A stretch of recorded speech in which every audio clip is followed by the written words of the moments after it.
poisoned the tree. Like put some type of chemical around the roots or whatever, and the freaking tree died. And they put him in jail.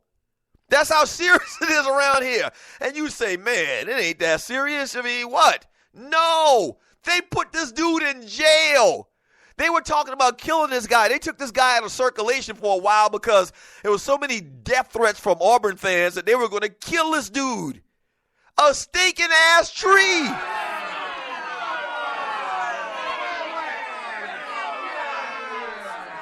Thank you, Chucktown Frank. The guy's name was Harvey Updike.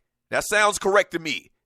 Thank you, Chucktown Frank. The guy's name was Harvey Updike, and the tree that they called, the name of the tree was called, in this area, I guess, was called Tumor's Corner.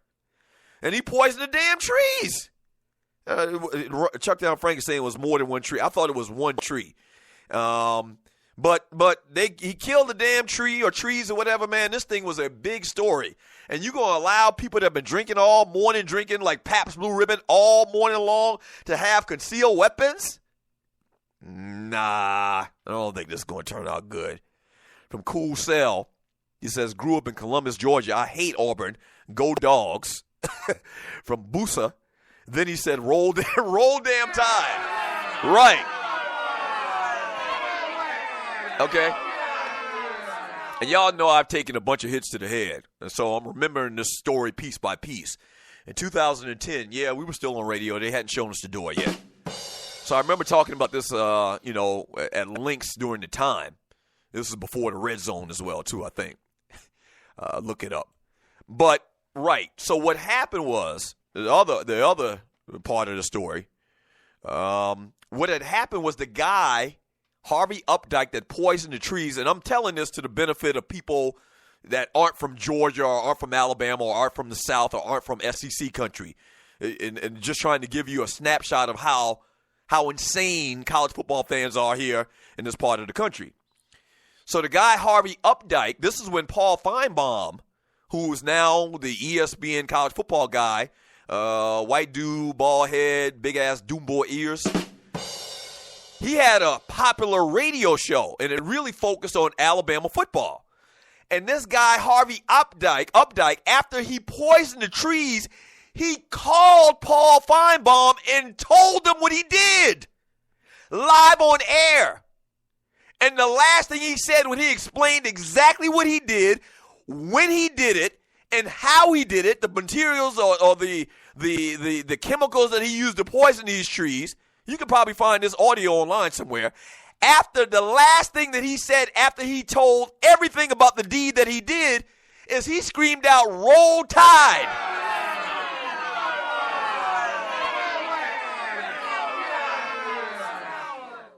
The man screamed out, "Roll Tide," after admitting the crime, and he probably didn't even think he could go to jail. That's how ignorant he probably was. He didn't even think that they would lock his ass up, but they took this man to jail.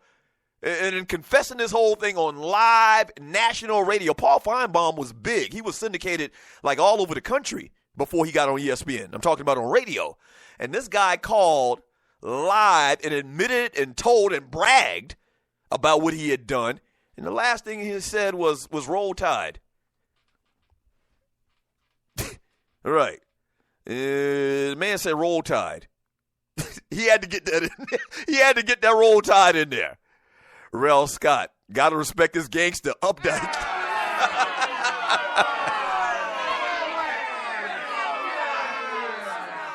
Yeah, it was crazy, man. From Clay Willie Beeman Davis. Oh, what up, Clay? This is the Clay that called earlier. What up, Clay? He says, Tiffany, Leo didn't make it out in Inception. Good movie, though. I don't think I've ever seen Inception. That was one of the top 10 movies of 2010. From 334 Bama Boy, they asked Updike, did he know it was against the law to poison those trees? He says, you think I give a damn? Roll damn Tide.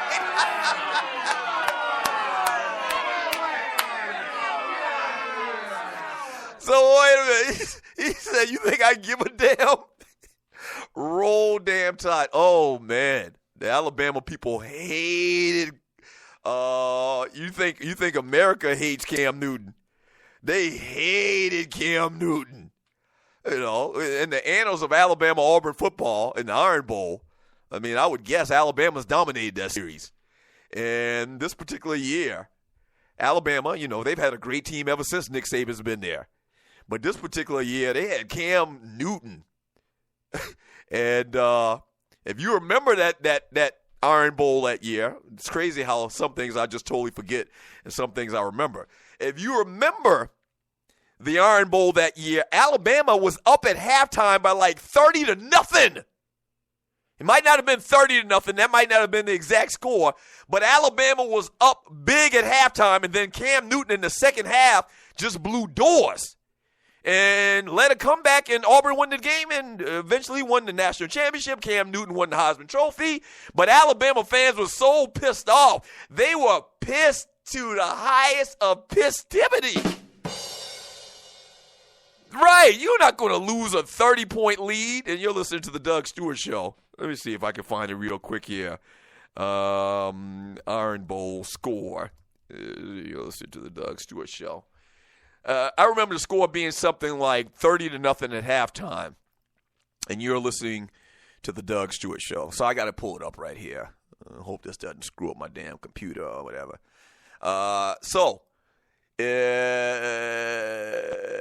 Okay, here you go. Alabama had a 24-0 lead, so it wasn't 30 points. They had a 24-0 lead at halftime. Cam Newton and the Auburn Tigers came back in the second half, won the game 28-27.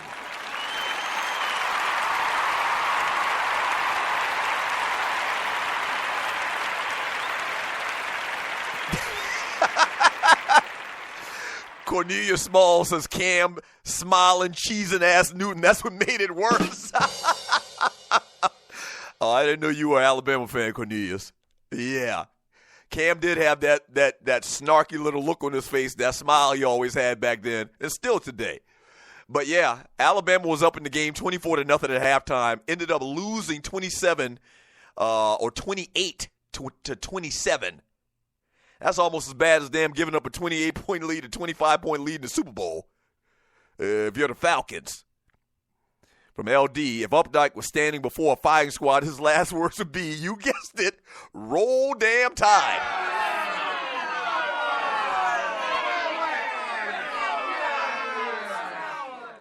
334 Bama boy. Me and my brother was at that game, sick. Oh, it was a wrap. It was a wrap. 24-0? You ain't coming back from no 24-0. What was the game at that year? Was it in Auburn or was it Alabama? It was in Tuscaloosa. It was in Alabama. At home. That's where Cam really kind of sealed up winning the Heisman Trophy. You come back from 24-0 on Alabama in Alabama. Do they play on a neutral field? No, they play in Tuscaloosa. I don't remember. Somebody in 334 Bama boy remind me. I don't think they play on a neutral field. And yeah, 28-27. That was a crazy game, man. Cam balled out of control. That's where that dude really sealed up that Heisman Trophy, and that's where that dude sealed up really the whole thought of him being the number one pick in the draft. From Greg, I'll hold the door open for another Bama fan or do anything nice. Thank you is replaced by Roll Tide. Literally, it's part of their language. You remember how the Smurfs, and me and my brother used to do it a little bit with the word stew. We used to use stew as a verb, an adjective, a noun, whatever way we wanted to. And so the Smurfs used to do the same thing. And basically, like the Atlanta people, the Atlanta young cats, they use shawty at the end of every sentence. Alabama fans use roll tide at the end of every sentence. It's really kind of strange. But that's how serious it is down here. From Tiffany Poole in Portland, me either. I don't like Alabama's plain-ass helmets. Yuck. Plus, the name of it sounds super racist. Alabama and Mississippi. Geesh, I get the creeps, just saying. Yeah, I don't know. Coin toss on Alabama or Mississippi and being the worst as far as the way we think about, race relations in those two states. South Carolina ain't too far behind, though.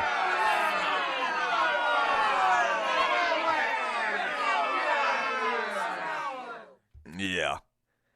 Alabama, if you look at Alabama's uniform, speaking about the helmets, you look at Alabama's uniform, Penn State's uniform, it pretty much is the same as it was 40 years ago.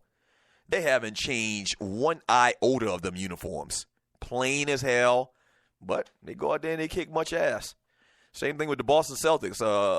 Boston Celtics uniform hadn't changed. There's a lot of uniforms that hadn't changed, but if you're talking about football, yeah, Alabama's uniform is pretty much the same as it was in 1975 from what I remember.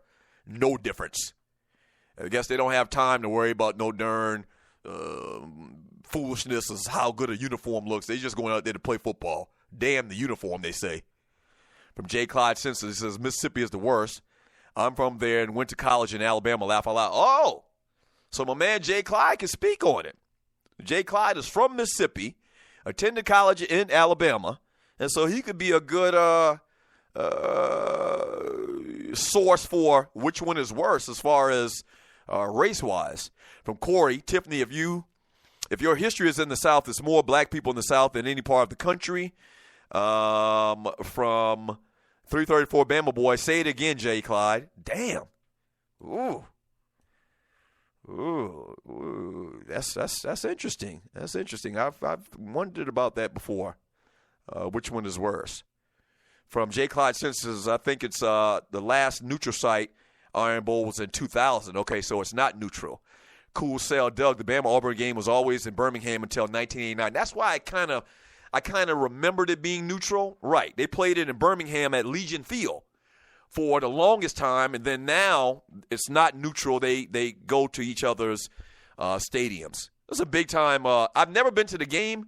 Me and Ryan actually did a show at what's the spot called? For one of those Iron Bowls. I think the spot is called Rama Jammas or something like that. It's like this famous hamburger spot in Tuscaloosa. We actually did a show prior to the Iron Bowl there.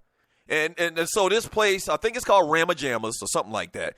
It's if you're from Atlanta and you've been to the Varsity, it's just like the Varsity. It's that type of place.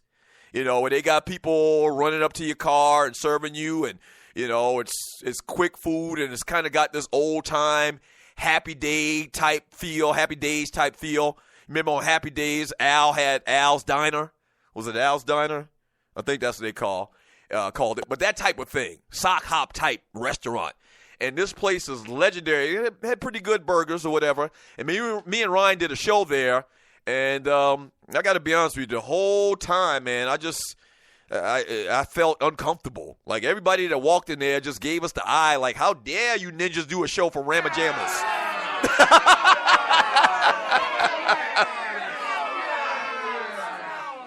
Yeah, right. We did an entire show, and it was very, very creepy. The kind of looks and stares that me and Ryan got there, screaming and hollering and spitting, talking about sports. They didn't understand that. A lot of people don't understand it, but they definitely didn't understand it. All right, let's get out of here. When Tupac was around, he wanted to raise a nation of thugs. But I think it's only right for me to raise a nation of bruhs. Yeah. Frank Cole,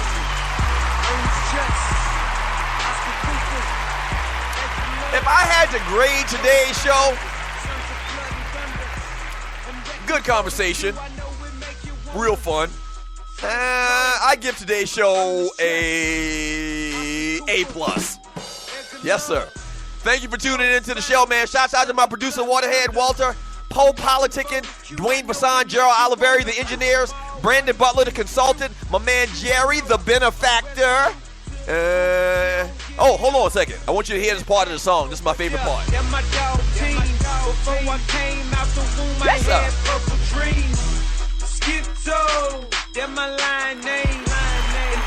Yeah.